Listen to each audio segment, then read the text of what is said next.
Hi, today we are going to discuss about how to create practical data strategy for your organization. One of the key questions that comes to your mind while drafting enterprise data strategies: what is the right point of departure? Where should we begin?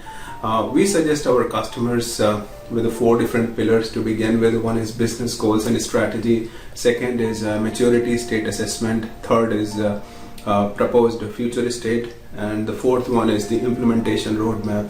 Within business goal and strategy, we suggest our customers to look at the internal and external business drivers, look at the business concerns, and map it with the data initiatives. In the maturity state assessment, we suggest not just to look at the technological landscape or maturity state of your technology, but you look at the data management maturity state, your technology maturity state, and your process maturity state of your enterprise data. And that is going to help you come up with some recommendations once you have that assessment.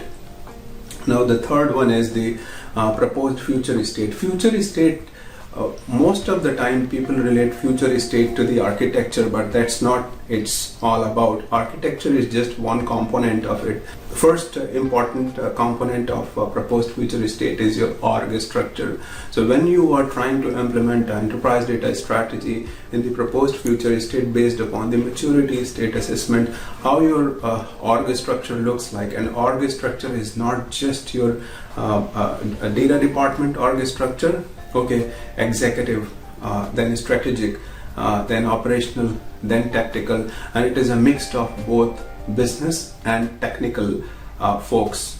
The second thing is, or the second component of proposed future state is, okay, what sort of KPIs and metrics you would like to have. Third thing is, what are the standards and processes you would like to implement. Fourth one is the architecture, that okay, architecture and technology recommendations that will be useful for your organization. Now from the implementation roadmap, it's very basic in the sense it's easy. Once you cross these 3 different pillars, the 4th pillar is easy because you are prioritizing your efforts and identifying the quick wins. So, and the way we suggest our customers, or the way we do it, is 3 months, 6 months, 12 months, and 24 months. And there are cases which it goes beyond 24 months as well, but we stick to 24 months, so that 3 months, in 90 days you come to know, okay, these are the things you have achieved, and that is a good motivation. Plus you get enough data for your next business case, so that you can go ahead to and present it to your sponsors, that what you have achieved in 90 days from the delivery perspective, once you have that implementation roadmap is ready. Now one of the other key important aspect is it also depends upon your organization. So we look at it from 4 different angles. So one is customers. So we try to understand your customers, or we suggest you understand your customers. So that is the first lens, and then you develop use cases based on that. The second lens is about product and services that you offer, and that is going to help you come up with a certain use cases.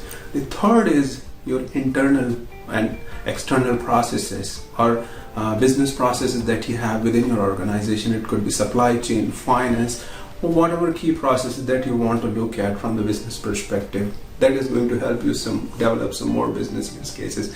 Now the fourth one is the data asset monetization. There are different organizations like Uber, Amazon. They are actually monetizing on their data, how they are, and based on that they are creating products and services. There are certain organizations, they collect data, they sell it as well. For instance, in the telecom industry, they share the data, they sell it, so they are monetizing on data as well. So these are the 4 different lenses that if you look at, you come to know that what is the hard. Is it the customer? Is it the product and services? Is it the process? Or is it the data monetization? Because nowadays everybody is using this term data monetization, data asset, but that's one part of the whole component. We are talking about customers, we are talking about products and services, we are talking about processes, and then we are talking about data. It's not that if you have data you can monetize on it, because data monetization, sometimes people mean different things from the data monetization perspective, but it's very important to figure out whether you are focused on the customers. How do you translate this data that you are collecting from the customers to improve your services? Similarly for product and services, as I explained. So now we looked at the 4 pillars, and then we looked at the 4 different lenses through which you look at your strategy, data strategy, and then you come up with the use cases and go on further. I hope this is it from my side, and we will talk more about each pillar in the next presentation. Thank you very much. Bye-bye.